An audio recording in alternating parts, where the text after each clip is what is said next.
वसुदेव जी गोकुल में आकर के लाला को यशोदा मैया के पार्श्व में आके लिटा गए। और यहां से जब वो लौट करके गए तो जो यशोदा मैया के पार्श्व में कन्या लेटी भई, वह कन्या को लेकर के वो मथुरा लौटे हैं। अब ये कोई साधारण कन्या तो थी नहीं, ये तो साक्षात योग माया है। कंस को जैसो ही पतो चलो कि देवकी ने 8वीं संतान को जन्म दियो है, तैसे ही कंस तीव्रता से दौड़ा चलो आयो और वाने जैसे ही देवकी के हाथ थे वो कन्या को छीनो, देवकी रुदन करवे लगी। ये तो लाली है, छोरी है या कुछ छोड़ दो। परंतु कंस, कई बार आपने देखा होगा कि जो गरजता है ना वो बरसता नहीं है। कई बार व्यक्ति डराने का अभिनय करता है, पेड़ों से, फलों से जो पेड़ लदे हुए होते हैं ना वो शांत बने रहते हैं। जितना अधिक नदी में जल होता है वो उतनी गहरी होती चली जाती, शांत। जिनके पास कुछ नहीं होता अक्सर करके दिखाने का प्रयास, अभिनय वही किया करते हैं। और ये कंस दिखाता ऐसे कि जैसे बहुत वीर है, बलशाली है, परंतु अपनी मृत्यु का भय इसके दिमाग पर हर समय चढ़ा रहता था। देवकी कह रही है कि भैया ये तो कन्या है, कन्या अवध्या होती है, उसकी हत्या नहीं होती। लेकिन कंस ने देवकी के हाथ से उस कन्या को छीन लिया और जैसे ही पत्थर पर पटक कर के मारना चाहा, तैसे ही वो हाथ से छूट करके आकाश में चली गई। किम मया हत्यज मंद जाता खलु तावंत कृत।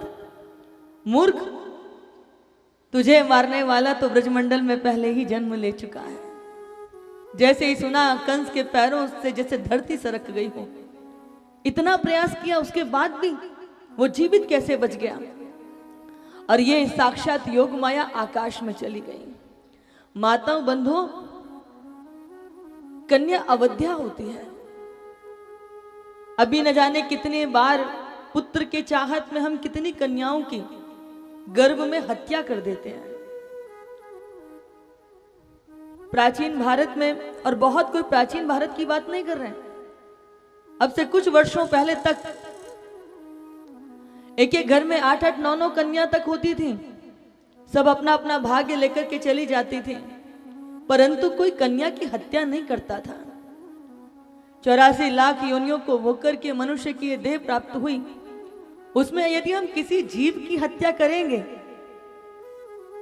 तो हम कितने भी सत्कर्म कर लें, पुण्यत्व वाले कार्य कर लें, परंतु भगवान हमें कभी क्षमा करने वाला है नहीं। आज यदि राम और कृष्ण को भी धरती पर अवतरित होना हो तो उन्हें भी किसी मां के कोख की ही आवश्यकता पड़ेगी, जो परमात्मा की आराध्य स्थली थी। यानी कि भगवान को भी धरती पर उतरना हो तो मां के कोख की आवश्यकता पड़ने वाली। भगवान को भी जो आश्रय दे, जब माताएं अपने कोख से कन्या को नौच करके फेंकती, उनकी हत्या करती हैं, इससे बड़ा जघन्य अपराध दूसरा कोई और नहीं हो सकता। नवरात्रों में हम मां भगवती की आराधना करते हैं, कलश स्थापित करते हैं, ज्योत जलाते हैं, और जब वही देवी का स्वरूप लेकर के घर में आती है तो हम उसे गला घोट करके मार देते हैं। ये दंभ कैसा है? एक तरफ मां की आराधना करते हो, दूसरी तरफ कन्या की हत्या करते हो। अभी तो भारत के अंदर दहेज का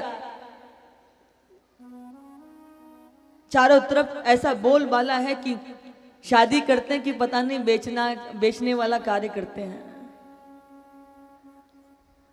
इसलिए बहुत सारे लोग तक कहते हैं कि महाराज हम तो इसीलिए कन्या पैदा नहीं करना चाहते, उसको पढ़ाएं लिखाएं, फिर शहेज, वो शादी के समय इतना बड़ा दहेज कहां से दें? तो मैंने कहा ये दहेज बनाया किसने? हम ही ने बनाया। अगर हम ये दहेज लेना और देना बंद कर दें तो सारी प्रथाएं हमने तो प्रारंभ की हैं। बेटे को पढ़ाते लिखाते हैं, जितना उसको पढ़ाने लिखाने में खर्च करते हैं उतना लड़की वाले से हम वसूलना चाहते हैं, और वही फिर आगे परंपराएं पड़ जाती हैं। हम ये दहेज जो मांगने वाले हैं उनके घर में बेटी दें ही क्यों? अपने बच्चों को पढ़ाएं लिखाएं, योग्य बनाएं, आचरण दें, संस्कार दें, गृह कार्य में दक्ष करें, चरित्र की प्रबलता उनको प्रदान करें।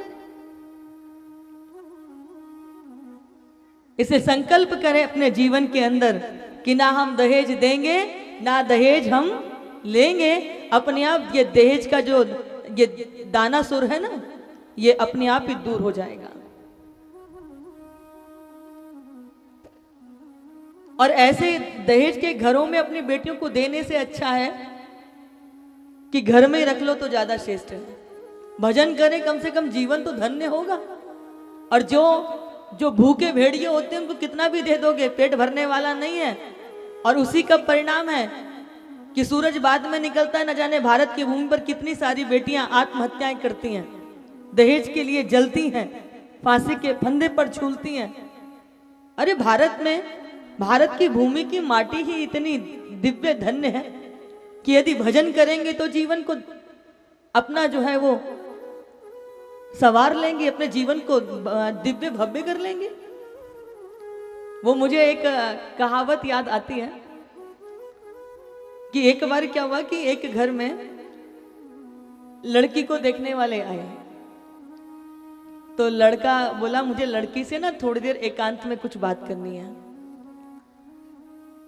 अब वो लड़की से पूछता है तुमने पढ़ाई क्या की है, कंप्यूटर चलाना जानती हो, नाचना आता है, खाना बनाना जानती हो, सिलाई जानती हो। उसने पूरे इंटरव्यू ले डाला, 50 क्वेश्चन उससे कर डाले। लड़की बोली मैं भी आपसे एक प्रश्न कर सकती हूँ? तो लड़के ने कहा कि पूछो।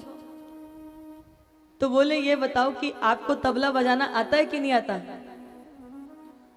तो लड़का बोला तेरा दिमाग खराब है, ये क्या प्रश्न मुझसे कर रहे हो? बोले इतने सारे प्रश्न किए, मैंने तो एक बार भी नहीं कहा कि आपका दिमाग खराब है क्या। अरे आपने मुझसे पूछा कहाँ तक पढ़ी हो, खाना बनाना जानते हो, कंप्यूटर चलाना जानते हो कि नहीं जानती, सिलाई करना आता है कि नहीं आता, नाचना आता है कि नहीं आता। तो ये बताओ जब मैं नाचूंगी तो तबला कौन बजाएगा? अभिप्राय कहने का ये कि हमने बच्चियों को एक व्यापार की वस्तु बना दिया कि 10 लोग आते हैं, उसको पसंद करते हैं, नापसंद करते हैं, छोड़ के चले जाते हैं। जैसे बाजार में वस्तुओं को देखने जाते हैं ना, उसी तरह से हमने हीन भावनाएं भर दी मन में। जबकि भारत की संस्कृति इतनी उत्तात थी कि आर्यावर्त की भूमि पर बड़े बड़े राजा एक लाइन में लगते थे और स्त्री अपने अनुसार अपने वर का चयन करती थी। और ऐसा ना होता तो द्रौपदी का स्वयंवर कैसे होता, माता सीता का स्वयंवर कैसे होता। बड़ी बड़ी धर्म सभाएं होती थी और भारत की ही कोई विदुषी गार्गी, मैत्री, मदालसा जैसे कि इस धर्म सभा में विजय किसकी हुई इसका चयन करती थी। आज से कुछ समय पहले यहां भारत में लॉर्ड मेकाले आए थे। उन्होंने सारे भारत का भ्रमण करके देखा और उस समय उन्होंने, आज से ये 200-300 साल पहले की घटना है, वो पार्लियामेंट में आज भी दस्तावेज सुरक्षित है लंदन की। उसमें यह लिखा हुआ कि जब वो भारत में आया उसने चारों तरफ घूम करके देखा। उस समय भारत में 100% माताएं साक्षर हुआ करती थी, 95% बंधु साक्षर हुआ करते थे कि पिता बेटा 1% ना पढ़ेगा तो चल जाएगा, लेकिन माता का पढ़ा लिखा होना 100% अनिवार्य था, क्योंकि बच्चे की प्रथम आचार्य मां ही होती थी जो उसको शिक्षा संस्कार देती थी। इसलिए माता का पढ़ा लिखा होना। और अभी तो पढ़े लिखे होने की परिभाषा ही बदल गई है। अभी भी आप गांव देहातों में चले जाइए, लोग पढ़े लिखे नहीं होते, फिर भी उनके पास आचार संस्कार उनके पास जीवित है। अभी तो पढ़े लिखे जानवर ज्यादा दिखाई देते हैं, ना उनमें खाने का सहूर, ना पढ़ने का सहूर, ना बड़ों से बात करने का सहूर। पढ़ने का अभिप्राय उद्दटता जीवन के अंदर आ जाए वो वाली बात नहीं है। भारत की परंपरा में संस्कारों की प्रबलता होते थे। आज तो पढ़कर के बड़ा दुख लग रहा था, अब पता नहीं इसमें कितनी सत्यता है कि पंजाब के अंदर की भगत सिंह जो थे वो लुटेरे थे, आतंकवादी थे, ये हम अपनी संतानों को बता रहे हैं। वो भगत सिंह जिन्होंने अपनी छोटी सी उम्र में, जहां व्यक्ति न जाने कितने प्रकार के स्वप्न देखता है, मेरा भारत भगवामय बन जाए, मेरा भारत जो स्वतंत्रता की सांसें ले, वो भगत सिंह छोटी सी उम्र में फांसी के फंदे पर झूल गए। और हम अपनी संतानों को क्या सिखा रहे हैं, क्या बता रहे हैं? फांसी के फंदे पर जब भगत सिंह को लटकाए जाने की तैयारियां हो रही थी, तो कहते हैं कि मरने वाले से उससे उसकी अंतिम इच्छा पूछी जाती है। तो भगत सिंह से भी जेलर उनकी अंतिम इच्छा पूछने के लिए आया। तो भगत सिंह ने कहा कि मेरे जीवन में कोई इच्छाएं होती तो मैं भी आम लोगों की तरह बाहर कहीं मस्ती मार रहा होता। बोले फिर भी कोई एक इच्छा तो होगी। बोले ठीक है, जब मुझे फांसी के फंदे पर कल लटकाया जाएगा तो वहां जितने भी लोग होंगे मैं बोलूंगा इंकलाब, और वो सब बोलेंगे जिंदाबाद। मरते मरते भी भारत का लाल सारे उन अंग्रेजों के मुख से इंकलाब जिंदाबाद करवा करके जाता है। ये भारत के रक्त का वो संस्कार था। अभी तो छोटी छोटी आयु के बच्चे आप देखो मुंह में गुटके दबाए हुए हैं, सिगरेट के धुएं उड़ा रहे हैं। माता पिता के पास नैतिक आधार नहीं है, क्योंकि जब स्वयं कोई व्यक्ति नशा पत्ता करेगा तो अपनी संतानों को कैसे संस्कार देगा? हाँ, किसान बहुत मेहनत करके अन्न को उगाता है, लेकिन पूरे वर्ष तक खेती का काम नहीं होता। 2 या 3 महीने ज्यादा काम होता है।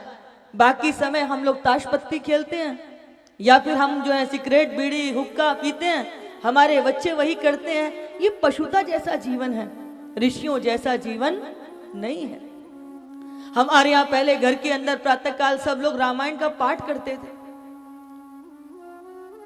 सब लोग एक साथ बैठ कर के अच्छे अपने देश धर्म की संस्कृति की बातें करते थे, छोटे छोटे बच्चे। और आजकल वो सोशल नेटवर्किंग का वो हुआ, सब जिसे देखो वो लाइव के पीछे लगा पड़ा है। हम अभी ओंकारेश्वर में कथा कर रहे थे, तो मन में होता था कि यहाँ आए हुए नर्मदा जी का रोज दर्शन हो जाए। गंगा जी के स्नान का जो पुण्य तो प्राप्त होता है, वही नर्मदा जी के दर्शन से पुण्य प्राप्त हो जाता है। तो हम नर्मदा जी का दर्शन करके तब जाते थे। अब मुश्किल से 14-15 साल के वो बच्चे रहे होंगे, सिगरेट पी रहे हैं, उसका धुआं उड़ा रहे हैं, और दूसरा बच्चा उसका लाइव वीडियो बना रहा है, जैसे कितना बड़ा ये देश पर गौरव का कार्य कर रहे हैं। ये क्यों हुआ? निश्चित रूप से माता पिता अपनी भूमिका का निर्वहन नहीं कर पाए। कथाएं होती हैं, कथाओं को भी हमने मनोरंजन का साधन मान लिया। कथा सुनना यानी कि बड़े बूढ़ों का काम। याद रखिएगा, बार बार ये जो मनुष्य जीवन है ना, ये बार बार नहीं मिलने वाला। इससे हमें अपने बच्चों को संस्कार देना पड़ेगा, और संस्कार तभी दे पाएंगे जब हमारे स्वयं के जीवन में होगा। यहां वो कन्या कंस के हाथों से छूट करके किम मया हत्य जाता खलु तावंत कृत, तुझे मारने वाला तो पहले ही ब्रज में जन्म ले चुका है,